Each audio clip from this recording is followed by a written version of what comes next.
ನಾನು Gangadhar Raju, Karnataka state softball cricket association founder president.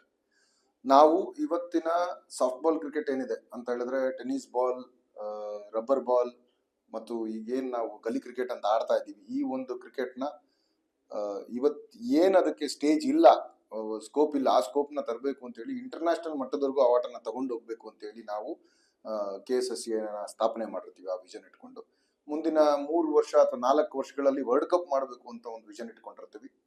ನಾವೀಗಾಗಲೇ ಕರ್ನಾಟಕದಲ್ಲಿ 699 ಪ್ಲೇಯರ್ಗಳನ್ನ selections ಮಾಡಿರ್ತೀವಿ. 31 ಡಿಸ್ಟಿಕ್ಗಳಿಂದ 32 ತಂಡಗಳು ಭಾಗವಹಿಸ್ತಾ ಇದೆ. ಬೆಂಗಳೂರು 2 ತಂಡ ಮಾಡಿರ್ತೀವಿ. ಆಲ್ ಓವರ್ ಕರ್ನಾಟಕ ಇದೇ ನವೆಂಬರ್ 1ನೇ ತಾರೀಕು ನಮ್ಮ ಟೂರ್ನಮೆಂಟ್ ಸ್ಟಾರ್ಟ್ ಆಗುತ್ತೆ. ಆಲ್ ಓವರ್ ಕರ್ನಾಟಕದಿಂದ ಪ್ಲೇಯರ್ಸ್ಗಳು ಬಂದು ನಮ್ಮ ಆಚಾರ್ಯ ಸ್ಟೇಡಿಯಂ ಅಲ್ಲಿ ನಾವು ಈ ಟೂರ್ನಮೆಂಟ್ ಮಾಡ್ತಾ ಇರ್ತೀವಿ. ಬಂದು ಇಲ್ಲಿ ಆಟ ಆಡ್ತಾರೆ. ಅದರಲ್ಲಿ best players of Karnataka choose ಆಗಿದ್ದಾರೆ. ನಾವು 1ನೇ ತಾರೀಕಿಂದ ಟೂರ್ನಮೆಂಟ್ ಶುರು ಮಾಡ್ತಾ ಇದ್ದೀವಿ.